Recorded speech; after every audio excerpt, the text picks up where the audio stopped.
además magíster en botánica y licenciado en biología. Su charla se titula Hacia una coexistencia equilibrada, infraestructura de petróleo, gas y la conservación de pastizales nativos de Magallanes. Un aplauso, por favor, para él.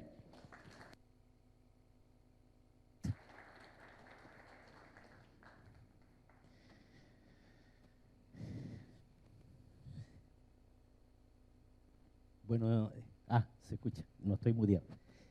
Buenos días, muchas gracias por esta oportunidad.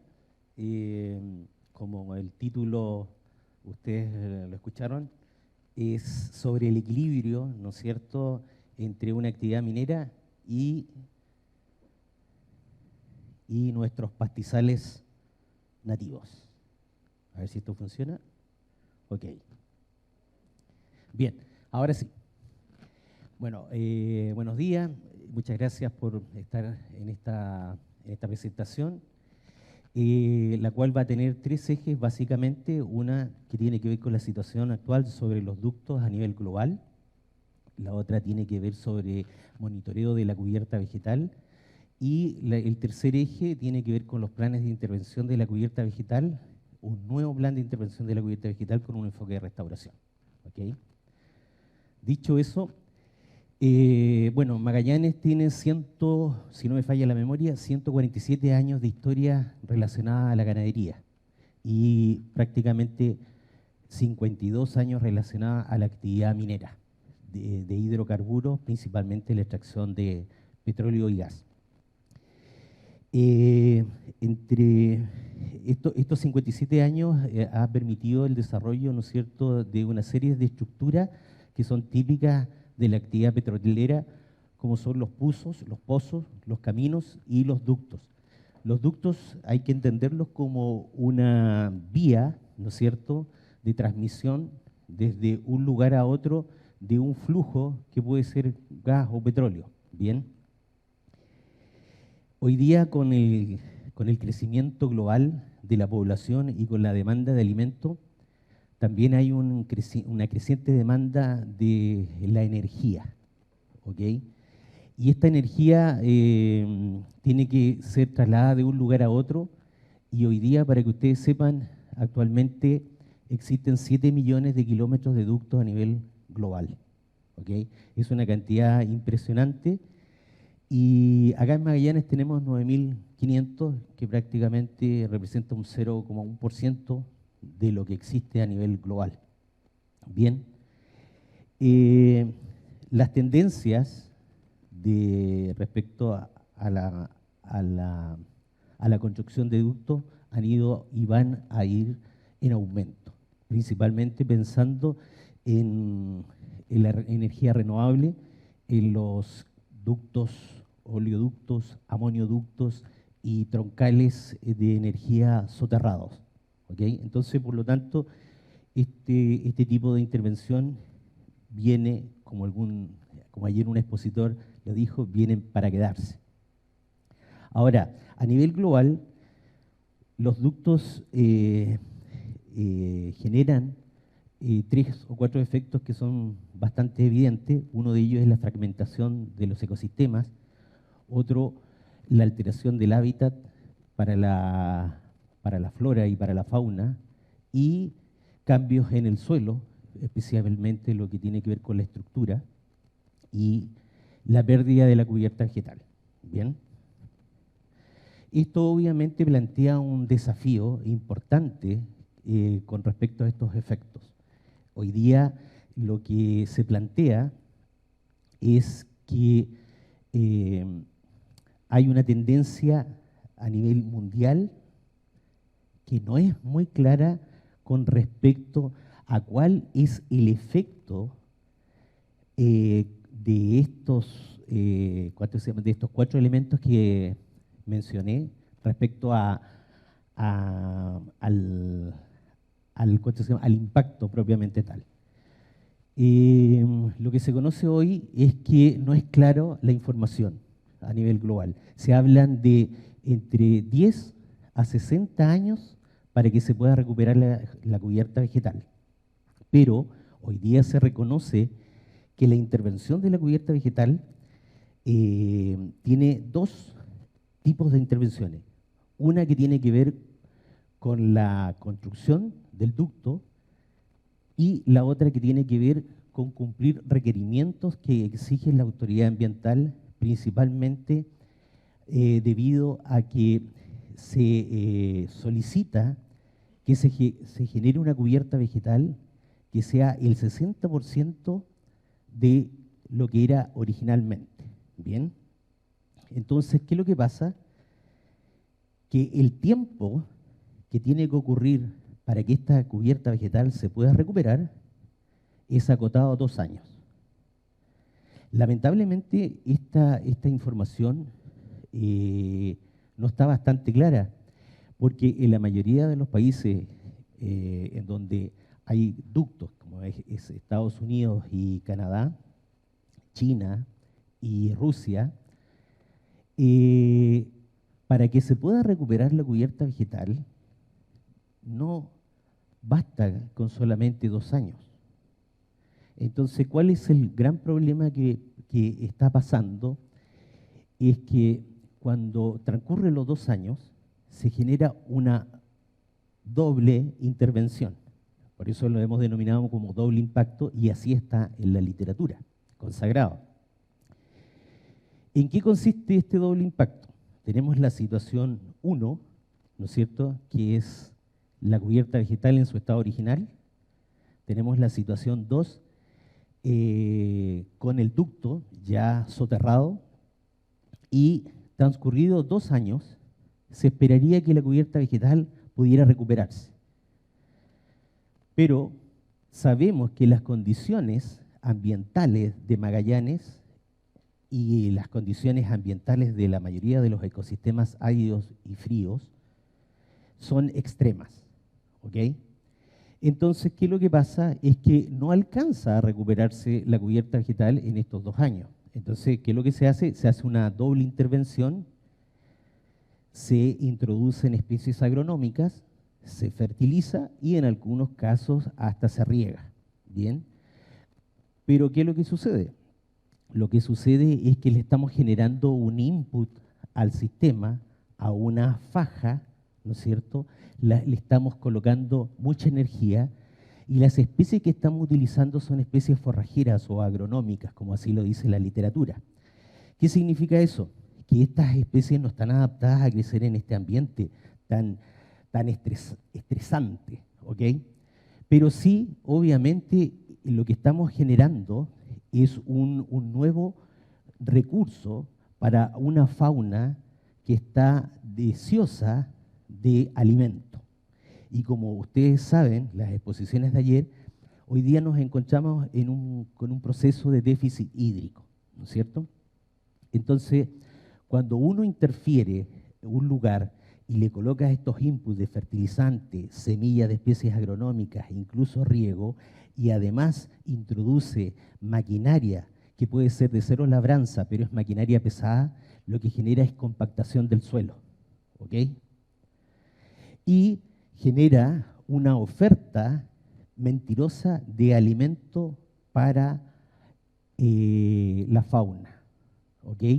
¿Por qué digo esto? Porque resulta que las ovejas, en este caso incluso hasta los guanacos, los caiquenes, todos los herbívoros se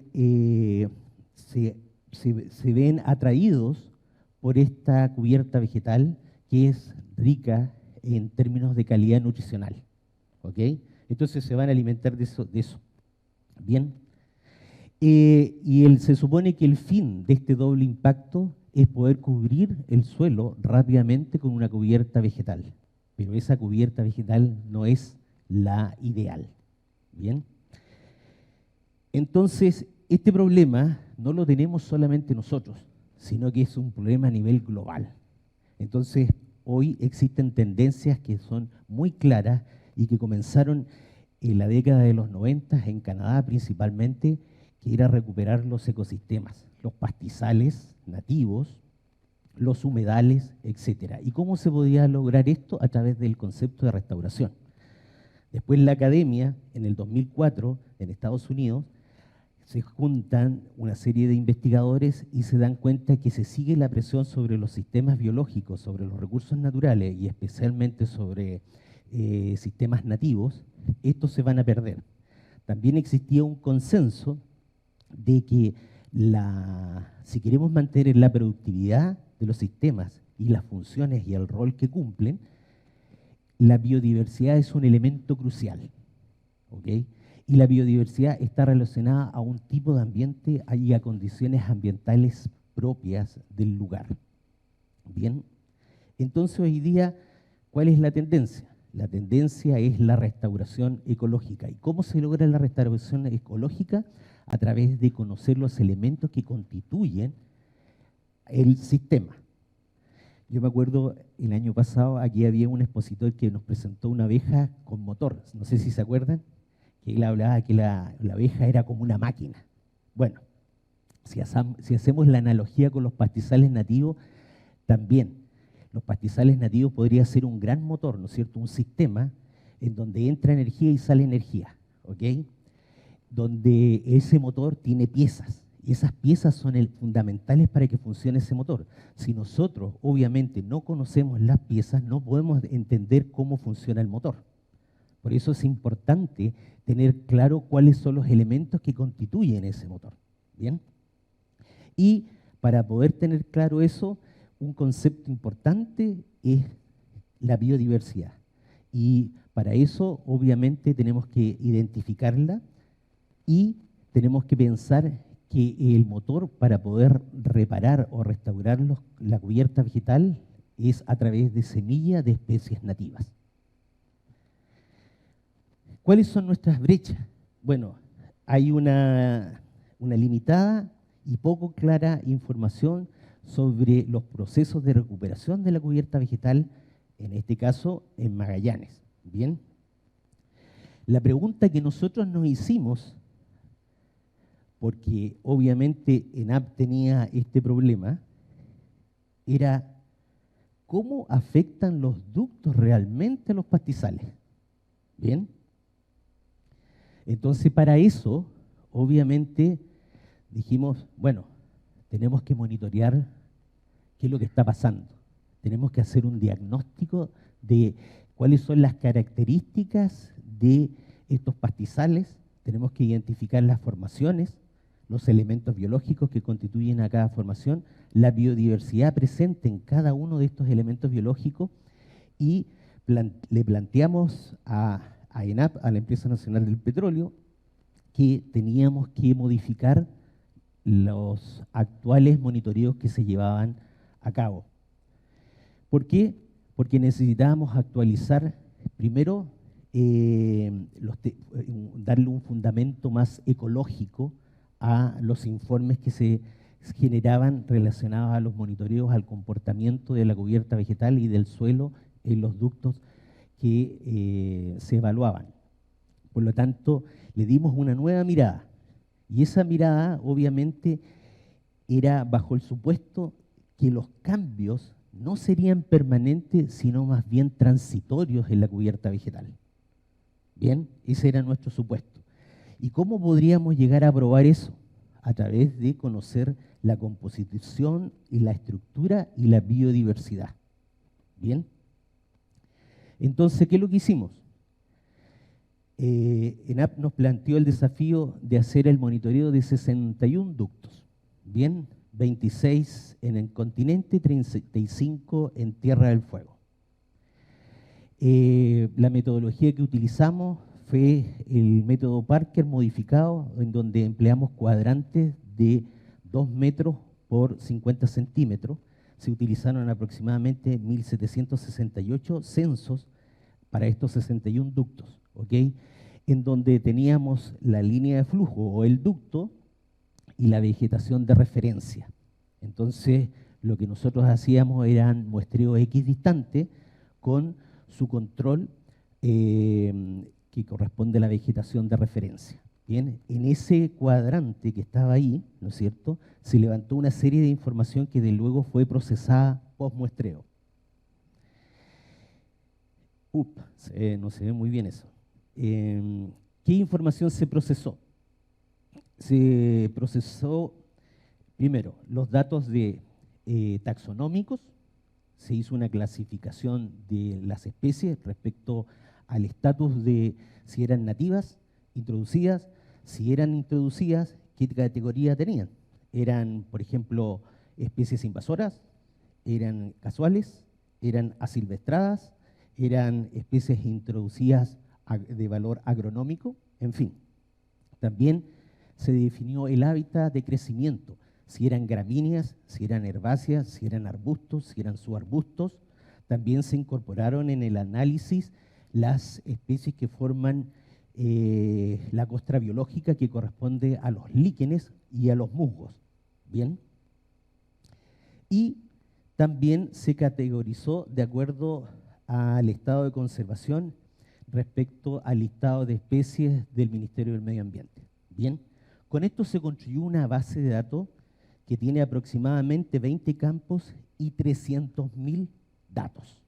Bien, entre los campos que tenemos van desde el nombre del ducto, la longitud, la ubicación, la fecha del muestreo, el código del GPS, las unidades UTM de dónde están ubicadas, la altura del sitio, el tipo de formación vegetal, que pueden ser murtillares, vegas, coirones, matorrales.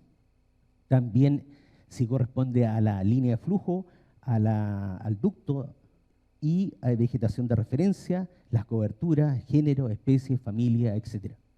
Como se podrán dar cuenta, un gran trabajo bastante arduo. Además de eso, en el monitoreo se incorporó un elemento esencial y fundamental que era determinar el número de tamaño de muestra correcto para la formación vegetal. Para eso se utilizaron curvas de rarefacción. Además se incorporó ciertos parámetros como la riqueza de especies promedio por metro cuadrado, la diversidad, utilizando los índices de Shannon y de Pielú. Estos dos índices son exigidos actualmente en la guía de descripción de los componentes de suelo, flora y vegetación 2015 del Servicio de Evaluación Ambiental.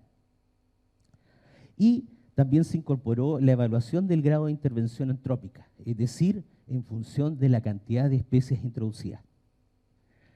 Otro elemento que se incorporó en el análisis es un análisis exploratorio de componentes principales, un análisis de ordenación, nada muy complejo.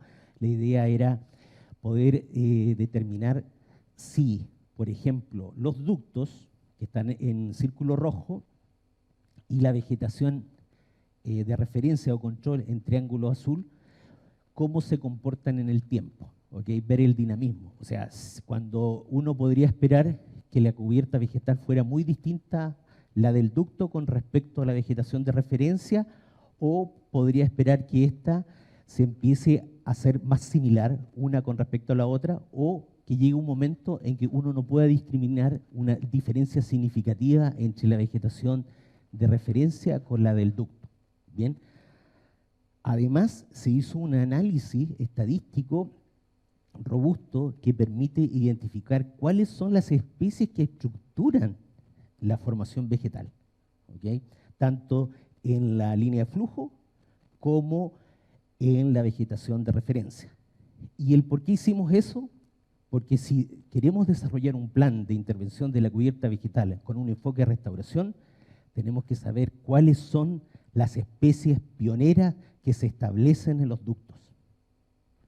Ok. Les voy a presentar unos resultados que tenemos. Acá, por ejemplo, tenemos imágenes de coirones, ¿no es cierto? Vegetación de referencia, ducto, y lo que tenemos acá es el análisis SIMPER, que es el que yo les decía que es para poder determinar cuáles son las especies que componen ambas situaciones. Además, se hizo un análisis de los parámetros más fundamentales que hoy día tenemos que conocer, como por ejemplo, cuántas especies en realidad uno puede encontrar en el ducto y en la vegetación de referencia, cuántas especies nativas, cuántas especies introducidas, cuántas especies promedios uno puede llegar a encontrar por metro cuadrado en un coironal, sin intervención y con intervención, cuál es el índice de vegetación, por ejemplo, y ese es un factor determinante, porque antes no se tomaban en cuenta estos parámetros. Y la única manera hoy día de poder discriminar si algo está funcionando, si la receta funciona o no, es a través de los índices de vegetación. Y es por eso que el servicio de evaluación hoy día los pide. Bien, en este caso, por ejemplo, en el de los coironales, no hay diferencia significativa. Yo por lo menos lo veo pésimo, me imagino que ustedes también, ¿o no? Sí. Bueno, ustedes me tienen que creer que es el mismo valor, no hay diferencia significativa. Por otro lado, también pudimos identificar especies que están citadas están citadas en la lista de especies con problemas de conservación, pero tienen un valor bajo, ¿ok? O sea que no están en peligro, y uno de ellos fue una herbácea y la otra un helecho que está creciendo en los coironales. También se hicieron análisis de ordenación espacial, que era el análisis componente principal, que muestra básicamente estos puntitos corresponden a los ductos, los rojos y los verdes corresponden a la vegetación de referencia de un coironal. Bien, los vectores que se ven ahí, que son unas flechas, son los elementos que determinan la distribución de esos puntos, ¿ok? Y que de alguna manera nos ayudan a discriminar qué vectores y qué componentes son relevantes para el proceso posterior, que sería el de restauración. Y esto obviamente dialoga con el análisis de Simper. Acá podemos ver también más o menos lo mismo, se hizo para murtillares. Los murtillares es la segunda formación vegetal más importante en los ecosistemas de estepa patagónicos, y justamente hoy más que nunca son relevantes porque los procesos de pastoreo han llevado a que se generen cambios en la estructura de los pastizales. O sea, los pastizales de los coironales están siendo sustituidos por matorrales, que en este caso son murtillares. Bien. Otra formación vegetal que pudimos identificar y analizar fueron las vegas, el principal motor y fundamento para la actividad ganadera. Si uno discrimina el valor de importancia entre las formaciones vegetales, en el primer lugar son las vegas, en el segundo los coirones, en el tercero los matorrales altos de romerillo y en último lugar, con muy poco valor, serían los murtillares. Bien, aquí puse este informe que lo hicimos hace como 2 o 3 años atrás, en donde dábamos a conocer que hay una especie que es conocida por la mayoría de los ganaderos que crece cuando hay un mal manejo de las vegas o estas han sido drenadas. Se trata de un subarbusto que se llama Sorella trifurcata, ¿ok? Y esta especie está presente en todas las vegas, las que están intervenidas o mal intervenidas y las que están intervenidas con un pésimo manejo. ¿Y por qué aparece? Aparece cuando hay un sobrepastoreo, cuando la cubierta vegetal ha disminuido y queda un residuo que puede ser de 2 o 3 centímetros. Entonces, esta especie, que se llama heliófita, que crece con luz, se potencia, empieza a invadir y a formar unas especies como de costras en nuestras vegas, ¿ok? Y eso hace que disminuya el valor forrajero. Entonces, ¿por qué les muestro esto? Porque acá el análisis que discrimina los elementos, que en este caso biológicos, las plantas que estructuran las vegas, tanto intervenidas por el ducto como las no intervenidas, fíjense que la especie más importante y determinante es Azorella trifurcata. Eso significa que hoy las vegas que nosotros monitoreamos están degradadas. ¿Bien? Ahora, en el caso de esta gráfica, acá hay 2 sitios que están muy cerca uno del otro. ¿Se acuerdan este modelo que yo les mostré al principio de la metodología? Que si tenemos 2 sitios, ¿no es cierto?, que están muy cerca uno del otro, significa que esto se ha recuperado. En cambio acá tenemos dos vegas que están distantes unas con respecto a la otra, y eso significa que estas no se han recuperado. Entonces la tendencia es que sí, se recuperan y se recuperan más rápido que cualquier tipo de formación con respecto a las vegetaciones que existen en Magallanes. Bien. Otros resultados que obtuvimos del monitoreo de la cubierta vegetal fue que pudimos publicar dos trabajos, uno relacionado con la dinámica de los pastizales nativos en Magallanes, perturbados por la construcción de ductos, y a la conclusión que pudimos llegar en este análisis, en donde se aplicó la misma metodología, es que tiene que pasar más de 2 años para que se pueda recuperar la cubierta vegetal. ¿Okay? En este caso fueron 7. Y aquí lo que nos llamó mucho la atención es que se había aplicado el doble impacto, es decir, el plan agronómico, se utilizaron especies de valor forrajero, porque no se había podido cumplir originalmente después de los 2 años la cobertura solicitada, que es el 60% de la vegetación original. Como no se pudo cumplir, entonces se aplicó el plan agronómico, pero después de 7 años la cubierta se recuperó, pero las especies que fueron utilizadas en ese plan agronómico no estaban presentes, sino que habían especies nativas. Y las especies que introducidas que estaban presentes son especies naturalizadas, propias de nuestra historia de Magallanes, porque nosotros tenemos especies introducidas que fueron establecidas por los ingleses hace más de 100 años. Y esas son las que persisten. Y no las especies forrajeras que generalmente se utilizan, que es como la festuca arundinacea, el pastobillo, el trébol, eso siempre tiende a desaparecer. ¿Bien? Porque obviamente estas especies no están adaptadas a las condiciones ambientales. El otro estudio que pudimos realizar fue un estudio sobre murtillares. ¿Y por qué hicimos este análisis específico de los murtillares? Porque siempre hemos tenido información del lado argentino, de nuestros colegas de INTA, que los murtillares están en un proceso de avance. ¿Okay? Es un proceso que responde a una degradación de los pastizales. Los murtillares avanzan, el coironal retrocede.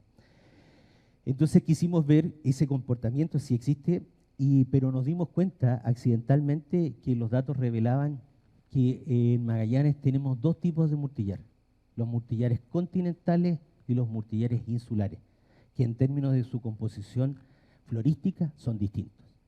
Algo nuevo que no había sido citado, y principalmente porque los estudios en ecología de murtillares prácticamente en Chile y en Magallanes son sumamente escasos. Solamente existen algunos antecedentes muy puntuales, pero publicaciones propias que hayan estudiado esto en detalle, no.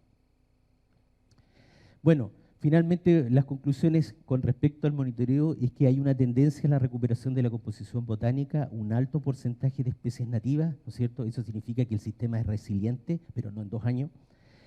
Deben transcurrir más de 2 años para que se pueda recuperar la cubierta vegetal, eso es importante tenerlo claro, y que se hallaron 2 tipos de murtillares.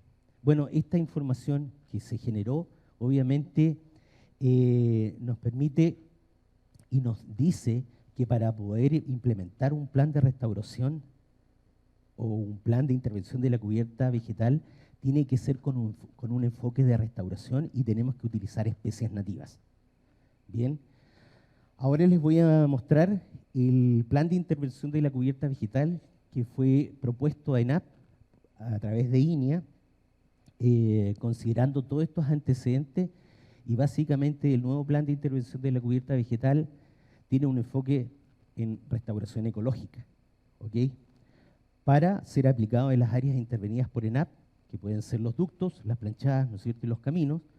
Para eso se necesita y se requiere semilla de plantas nativas, y también se necesita estudiar un componente que es sumamente importante, que para nosotros hoy día es una caja negra, debo admitirlo, que son los microorganismos que forman la costra biológica en el suelo. ¿Okay? Necesitamos estudiar el colectivo de microorganismos que sabemos que son hongos y bacterias que están en las raíces, las micorrizas, necesitamos estudiarlas, porque es un colectivo que es para cada especie, me refiero de estos microorganismos. Para esto, entonces, se ha propuesto lo siguiente: generar conocimiento de los ecosistemas de referencia, en eso estamos. Establecer un plan de restauración, ya lo hicimos. Y ahora es la puesta en marcha de esto, y esto obviamente comienza con la recolección de semillas, pero no cualquier semilla. Y por eso hicimos este estudio, ¿no es cierto? Por eso le propusimos a ENAP que era necesario que los planes de monitoreo de la cubierta vegetal tuvieran otros componentes ecológicos. Entonces hoy día ya sabemos qué semilla tenemos que colectar. Tenemos que hacer el procesamiento y la conservación de las semillas, que es sumamente importante. Tenemos que trabajar en el proceso de germinación, en el proceso de producción de plantas y de microorganismos y la preparación de sitios, que eso es importante. Hay que imaginarse que en algún momento vamos a tener jardines de variedades de coironales. Alguien puede decir, pero ¿cómo si es la misma especie? Sí, correcto, pero existen ecotipos. Por ejemplo, en Sierra Baguales hay coironales de Festuca gracilima que están creciendo casi a los 1500 metros de altura, bajo condiciones severas de estrés. Radiación solar, suelos muy precarios, ¿no es cierto? Después tenemos en situaciones intermedias, Laguna Blanca. Después tenemos coironales que están creciendo a nivel del mar. Entonces, obviamente, todos estos coironales que nosotros pensamos que son lo mismo, son poblaciones y ecotipos que pueden responder de distintas maneras a distintos tipos de ambiente. Bien, y quiero no se nota ahí, pero este esquema lo hizo un colega con el cual nosotros hemos estado trabajando, se llama Pedro León, y al equipo, obviamente, de INEA, que esta cosa no es que se me haya ocurrido a mí, por eso está ahí, dice Fuente, León y colaboradores. Bueno, eso sería mi presentación.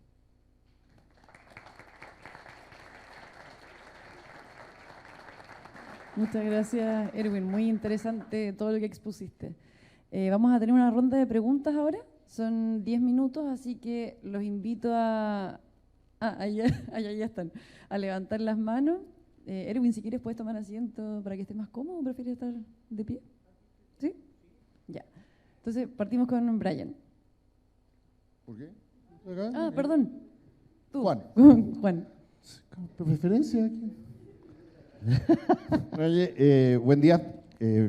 Felicitaciones, Erwin. Muy interesante la charla. Tremendo trabajo y una excelente forma de poder aplicar investigación financiada por ENAP. Encuentro que es fantástico. Ojalá que el hidrógeno verde también siga en esa línea, digamos, de destinar fondos a levantar esta información que es sumamente necesaria para poder entender Magallanes y su complejidad. Desde ese punto de vista y del tema de la información de ENAP, que siempre es tan compleja, ¿toda la información referente al estudio es pública, disponible y mirable, o hay algunas restricciones de ENAP? Esa es la primera pregunta. La segunda, dentro de ese punto de vista, el tremendo levantamiento de información respecto de la composición de los distintos sectores, sitios, etcétera, ¿está pensado por parte de INEA llevarlo hacia el desarrollo de cosas que permitan al mismo tiempo manejar la ganadería en una forma más práctica? Índices de vegetacionales que constituyan, por ejemplo, las poblaciones de azorela en vega, con el fin de poder determinar si realmente tenemos una vega buena, mala, muy mala. Por ese lado, como para poder hacer soluciones prácticas a cómo ir mejorando el manejo dentro de la estancia. Y la tercera... ¿Qué? Y la tercera, si realmente piensas tú que en 100 años las especies que se han ido introduciendo no van a estar naturalizadas, porque por alguna razón, también lo planteaste, hay ecotipos, hay distintas variaciones y hay también cosas de manejo, clima y sistema, que podría uno perfectamente pensar que si establecieron algunas hace 100 años con los ganaderos, ¿por qué no van a ser en 100 años más factibles de encontrar dentro del sistema? Sí. Gracias, Juan. Son 3 preguntas, espero acordarme para responder cada una de ellas. Ya, a ver, con respecto a la información, La información, ahí me puede ayudar en este caso Alberto. La información está disponible y puede ser, ¿cuánto se llama disponible? Me refiero a público en general, porque cada uno de estos ductos que se analizó se generó para cada uno un informe. Y ese informe, entiendo, que se sube al sistema de evaluación de impacto ambiental. Es una de las exigencias que obviamente el Ministerio de Medio Ambiente le hace a ENAP y por lo tanto la información es pública. ¿Ok? Con respecto a la aplicación de esta información en beneficio de la ganadería, sí, justamente estamos pensando en eso, siempre estamos pensando en eso. Y qué bueno que hiciste esa pregunta. Mira, con respecto a lo que se hizo, además del componente biológico que se vio muy fuerte, porque lamentablemente yo soy biólogo y especialista en vegetación, pero fíjate que nosotros también tomamos muestras de suelo, ¿ok? Y no tomamos pocas, sino que imagínate, fueron 426 o 25 muestras de suelo físicas y químicas, ¿ok? Eso es una base de datos impresionante. Y no sé si se acuerdan de ayer la presentación de mi compañero Ángel Suárez, que dijo que estamos trabajando para Magallanes para poder tener el índice de crecimiento de los pastizales. ¿Se acuerdan? Y él hizo la pedida, yo también hago la pedida y la reitero. Necesitamos datos de suelo, pero no solamente de fertilidad, sino también datos físicos de suelo. Y nosotros en este momento, como para empezar, tenemos 425 datos físicos de suelo. O sea, tenemos punto para la densidad de campo y punto de marchité, ¿sí o no? Si lo digo bien, yo no soy experto en suelo. Entonces, sí, yo creo que entre este y el próximo año esto va a estar funcionando. Ya estamos armando equipos ahí con Quilamapu, con el colega Rodrigo Bravo. Estos datos ya van a comenzar a ser procesados. Y justamente sería fantástico que ustedes pudieran acceder a la página de INEA, ¿no es cierto?, y pudieran ver estos índices de crecimiento para nuestros pastizales. Que además se debería sumar a eso los índices de vegetación de NDVI y el índice de calidad de la vegetación, que es otro indicador. Eso. Y la tercera que ya se me olvidó. Perdón. ¿Aló? Sí. En 100 años más, ¿tú crees que no vamos a encontrar de las especies introducidas presentes o naturalizadas dentro de la pradera? Porque eso pasó. Sí, sí. Y porque eventualmente si hay distintos ecotipos no puede pasar de nuevo. Claro. A ver, con respecto a eso, justamente nosotros hicimos un estudio que está publicado y a libre disposición sobre las especies introducidas en Magallanes para el ámbito productivo. Y entonces hicimos una categorización de las especies como las especies invasoras, introducidas de tipo invasora, que son buenas y otras que son malas, ¿ok? Como por ejemplo, todos saben que la pilocela, por ejemplo, es una especie invasora mala, una maleza, o sea que afecta la productividad. Pero hay especies invasoras que son buenas, como la Poa pratensis, por ejemplo. ¿Ah? Esa es la reina de las especies introducidas que se naturalizó en Magallanes. Y para que eso ocurriera, acuérdense cuando estaban los ingleses acá, ellos establecieron superficies muy grandes de estos cultivos. ¿Okay? Entonces, eso permitió, obviamente, que se produjera una gran cantidad de semillas, que hoy día esa semilla tiene más de 140 años, me atrevería a decir. ¿Okay? Ahora, con respecto a estas especies que hoy día especies forrajeras, agronómicas forrajeras, que uno compra en distintos proveedores, el problema es que uno, no sé si se han dado cuenta, siempre están cambiando las variedades. ¿Okay? Hay una velocidad de producción de variedades y entonces no se mantienen en el tiempo. Entonces, ¿qué es lo que pasa? Que se introduce una variedad que puede tener buen resultado, pero ya en 2 años más tarde tú no encuentras esa semilla de esa variedad. Y eso es lo que está pasando.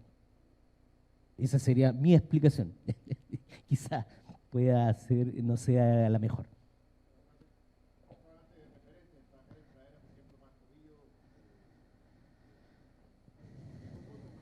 Sí. Se pueden pasar 1500 más y no se van a salir nuevas variedades y uno prueba nuevas variedades porque lo aprobamos en jardines de variedades y no andan. Anda Claro, la pero- antigua. pero- Toma que es más antigua. Pero lo que pasa es que, acuérdate que tú no, por lo menos yo entiendo que uno no llega a que se cumpla la fenología completa de la planta. Tú la cosechas para hacer fardos, que esto que lo otro. Porque eso cuando tenéis manejo, 100% de manejo. Eso no lo conozco yo en Magallanes, 100% manejo así, bien. Pero puede ser. Pero eventualmente van a quedar plantas dentro del sistema y siempre van a semillar. Entonces, como es biológico y es plástico, es como difícil. O sea, desde mi punto de vista, no quiero discutir, digamos, pero podemos conversar. Sí. Pero en 100 años hay que ver qué es lo que va a haber.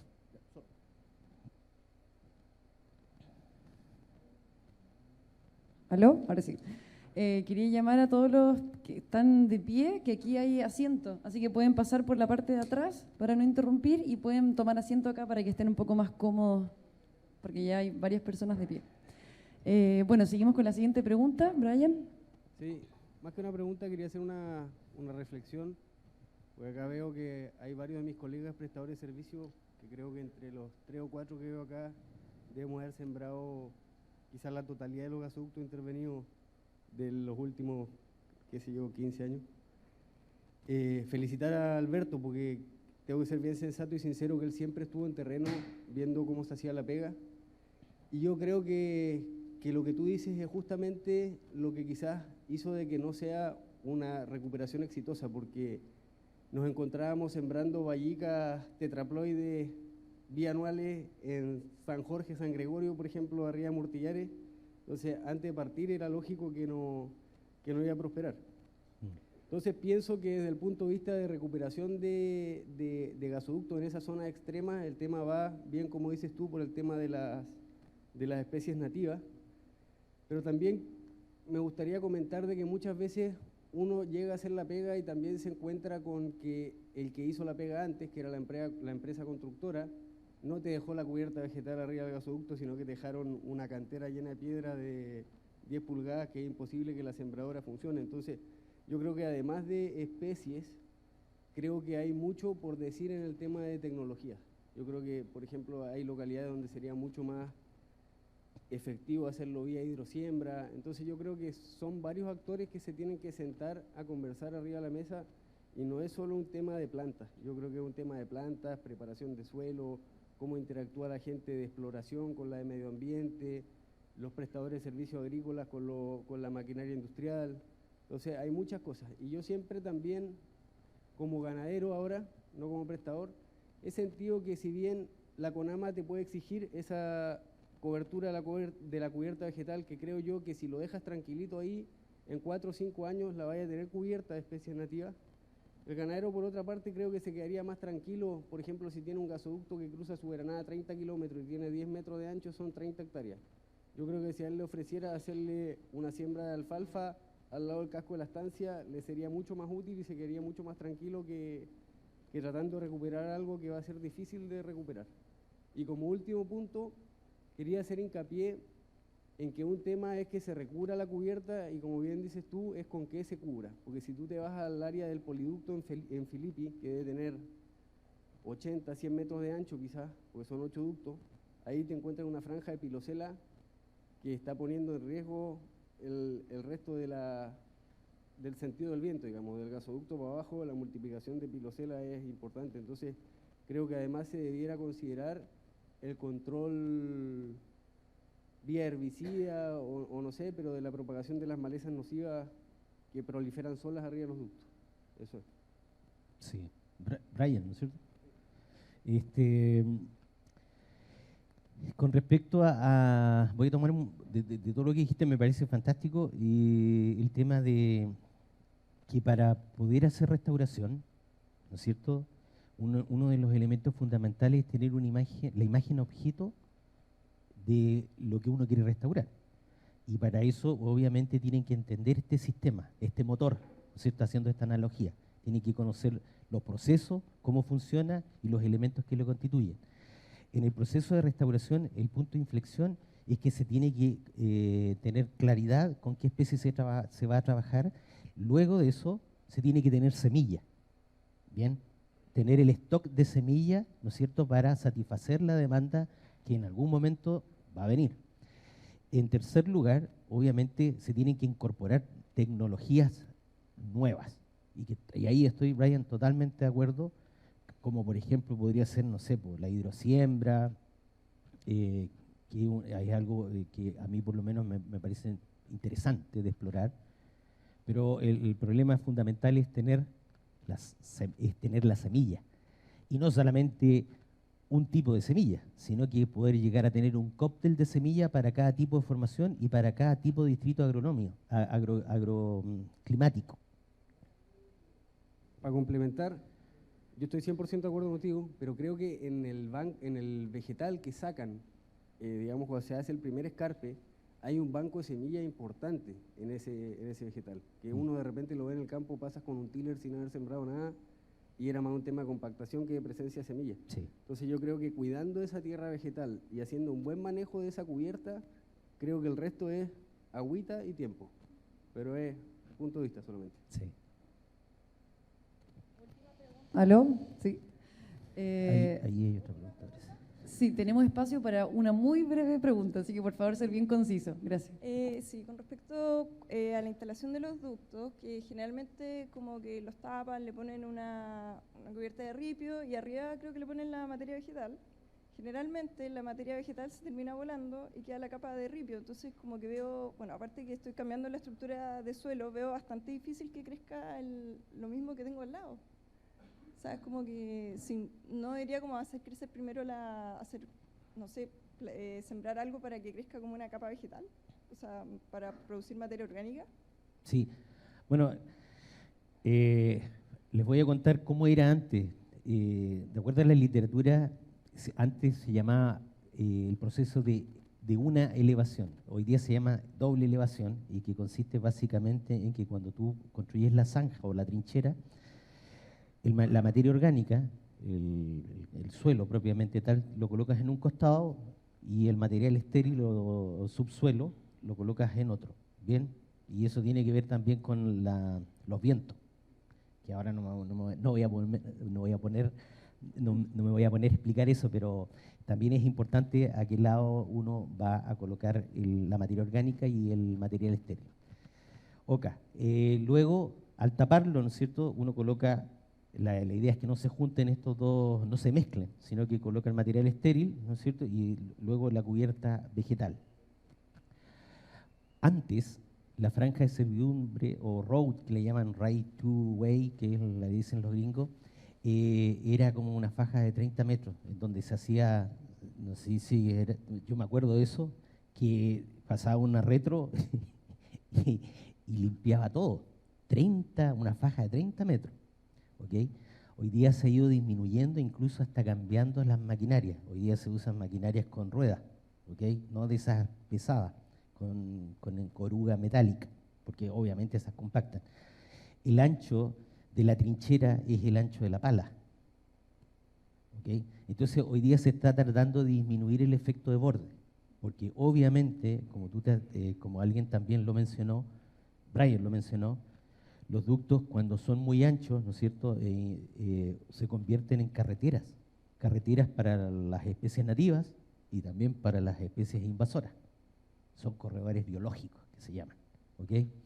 Por lo tanto, hoy día lo que nosotros hemos visto es que las intervenciones están acotadas. Obviamente sí existe esta franja de servidumbre, que es por donde tiene que transitar la persona que anda monitoreando los ductos, que se mantengan la vía permeable, ¿no es cierto? Ahora, sí, efectivamente, la recuperación va a estar determinada por el ancho de la intervención y por el estado de la vegetación de referencia. Ya, pero en el fondo estoy cambiando la estructura de suelo al introducir el ducto. Entonces como que no veo por qué, o sea, en la práctica uno se ve al tiro dónde pasa el gasoducto porque no queda igual. O sea, hasta los más viejos igual, sí. Siempre Sí, lo que pasa es que también hay que considerar que los ecosistemas de Magallanes son ecosistemas muy recientes. De acuerdo a Gino Casasa, tenemos entre 20 y 14.000 o 16.000 años. Justamente nuestra cubierta vegetal que se desarrolla en la estepa magallánica se desarrolla sobre un suelo de origen glaciar, ¿ok? Y el suelo propiamente tal es muy delgado. Estamos hablando de entre 5 a 7 centímetros. Y claro, se producen esto. Aunque uno en la teoría diga que el material estéril está abajo y se repone con la materia orgánica, pero tenemos, como bien tú sabes, temas de viento. Sí, se termina volando Sí. la mayoría. Sí, Así que bueno, Vamos esas son parte. interrumpir un poco para poder Ya. dar por cerrada y comenzar con Roberto. Así que un aplauso muy grande a Erwin, por favor.